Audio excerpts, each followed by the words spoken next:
Hallo, liebe Kinder! Ich erzähle euch heute etwas von den Brüdern Grimm. Sie haben viele Geschichten gesammelt und in einem Buch zusammengefasst.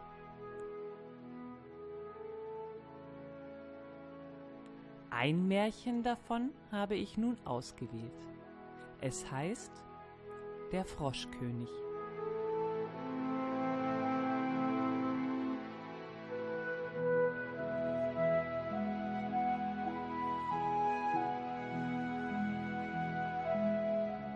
Es lebte einmal ein König.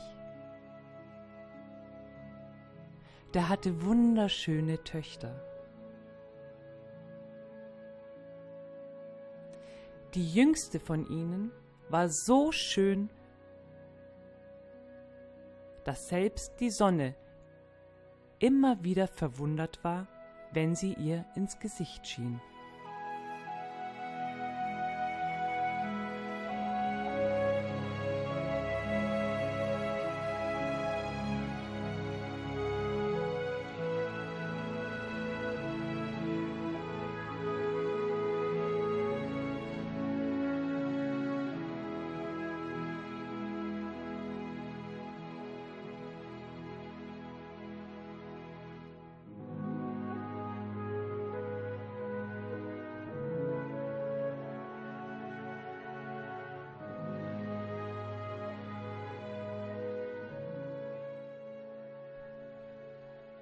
Nahe bei dem Schlosse war ein großer, dunkler Wald.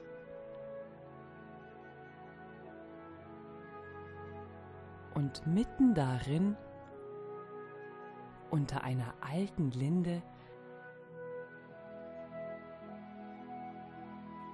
war ein Brunnen. Wenn nun der Tag recht heiß war, ging die jüngste Prinzessin hinaus in den Wald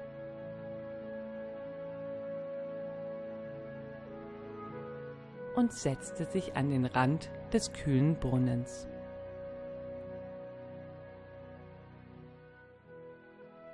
Und wenn sie Langeweile hatte,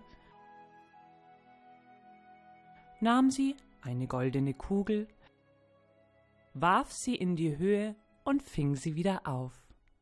Das war ihr liebstes Spiel.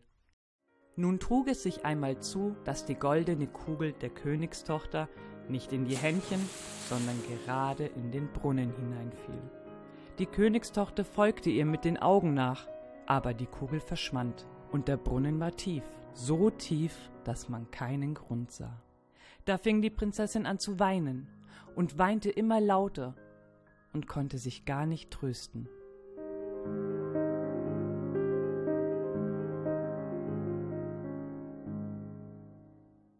Als sie so klagte, rief ihr plötzlich jemand zu. Was hast du nur, Königstochter? Du weinst ja ganz erbärmlich. Sie sah sich um, woher die Stimme käme.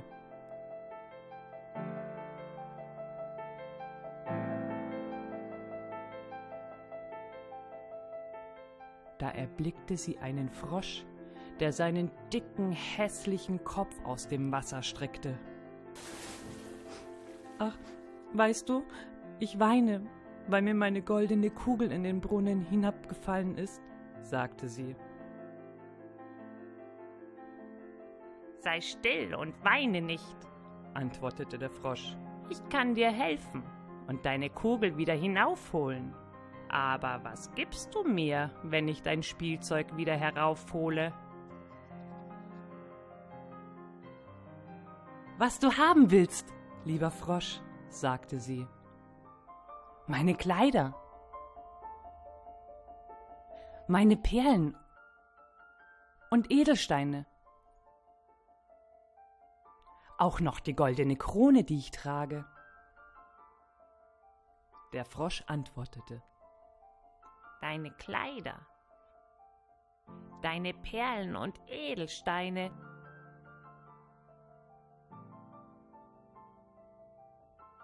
und deine goldene Krone, die mag ich nicht. Aber wenn du mich lieb haben willst und ich dein Geselle und Spielkamerad sein darf, wenn ich an deinem Tischlein neben dir sitzen, von deinem goldenen Tellerlein essen, aus deinem Bächelein trinken, in deinem Bettlein schlafen darf, dann will ich hinuntersteigen und dir die goldene Kugel heraufholen.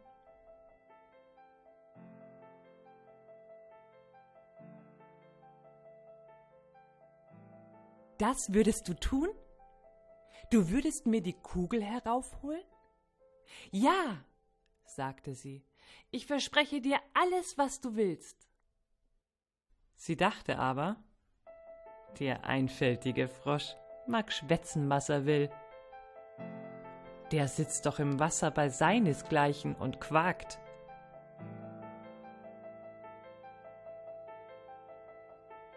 Und kann keines Menschen Geselle sein.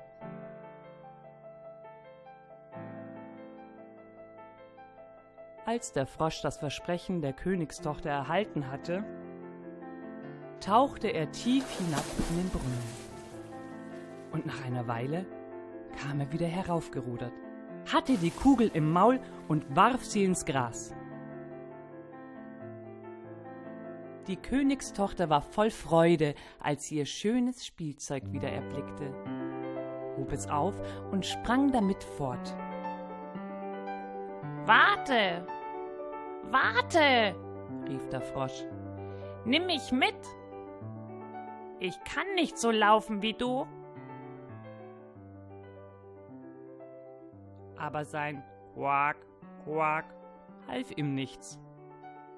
Sie hörte nicht darauf, eilte nach Hause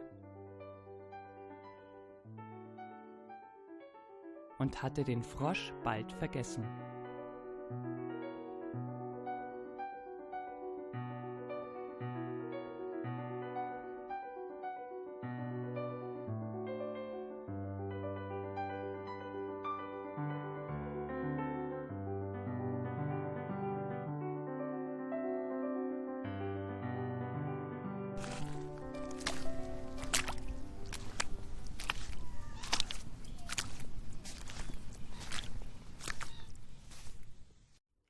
Am andern Tag, als sie sich mit dem König und allen Hofleuten zur Tafel gesetzt hatte,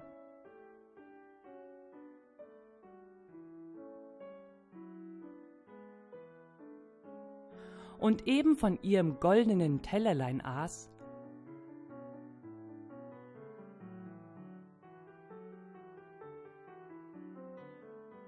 da kam plitsch, platsch, plitsch, platsch etwas die Treppe heraufgekrochen. Als es oben angelangt war, klopfte es an die Tür und rief: »Königstochter, Jüngste, mach mir auf!« Sie lief und wollte sehen, wer draußen wäre. Als sie aber aufmachte, saß der Frosch vor der Tür. Da warf sie die Tür hastig zu, setzte sich wieder an den Tisch, und es war ihr ganz ängstlich zumute.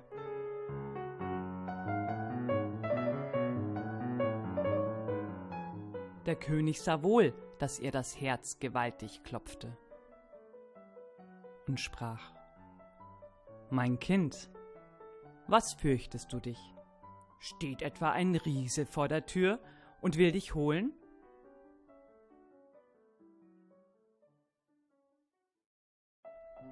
»Ach, nein«, antwortete sie, »es ist kein Riese, sondern ein garstiger Frosch.«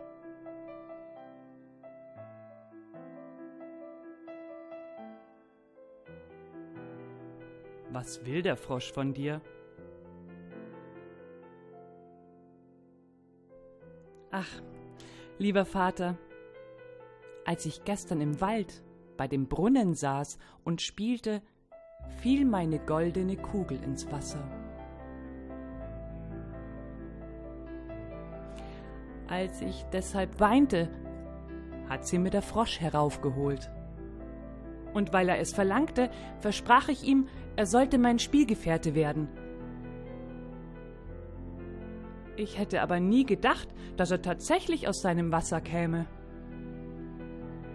Nun ist er draußen und will zu mir herein. Da klopfte es zum 2. Mal und eine Stimme rief: Königstochter, Jüngste, mach mir auf! Weißt du nicht, was du zu mir gestern bei dem kühlen Brunnenwasser gesagt hast? Königstochter, mach mir auf!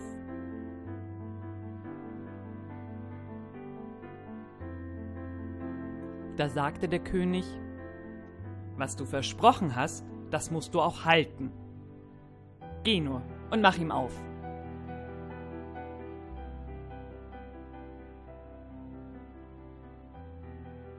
Sie ging und öffnete die Tür. Da hüpfte der Frosch herein und hüpfte ihr immer nach. Bei ihrem Stuhl blieb er sitzen und rief: Heb mich hinauf zu dir! Sie zauderte, bis es endlich der König befahl.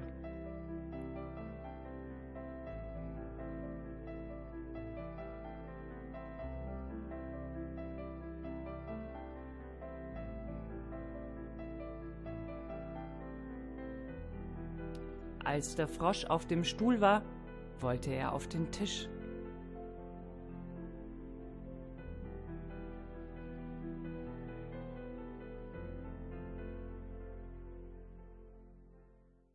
Und als er da saß, sprach er: Nun schieb mir dein goldenes Tellerlein näher, damit wir zusammen essen können.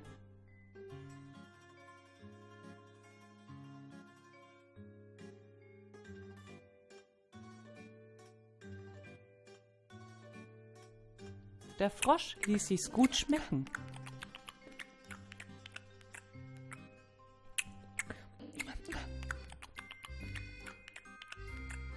Ihr aber blieb fast jeder Bissen im Halse stecken.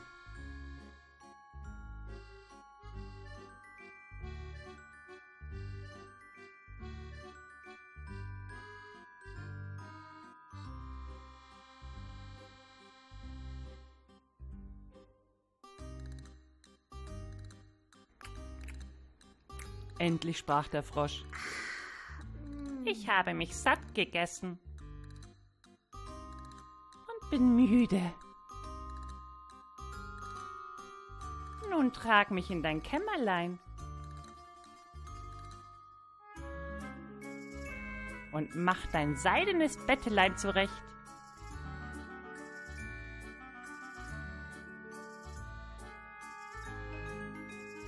Die Königstochter fing an zu weinen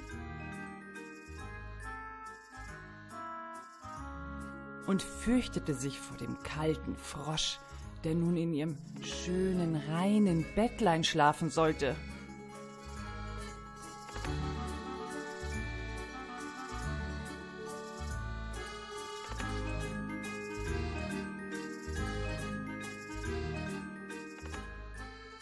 Der König aber wurde zornig und sprach: Wer dir geholfen hat, als du in Not warst, den sollst du hernach nicht verachten.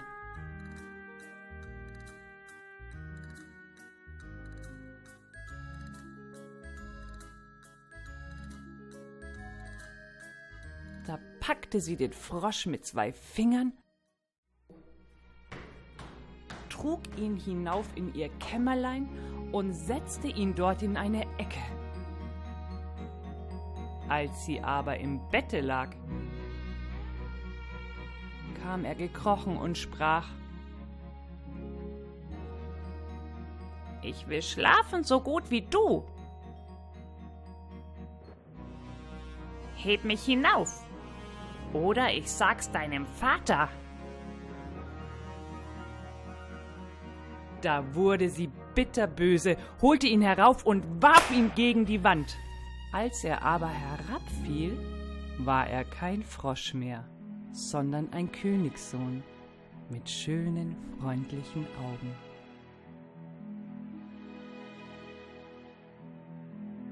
Der war nun nach ihres Vaters Willen ihr lieber Geselle und Gemahl.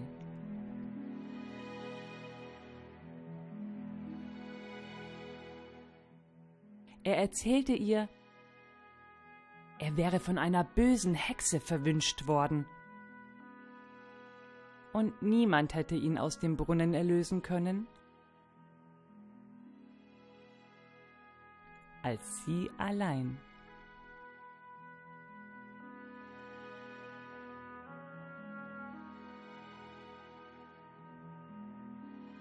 Und morgen wollten sie zusammen in sein Reich gehen.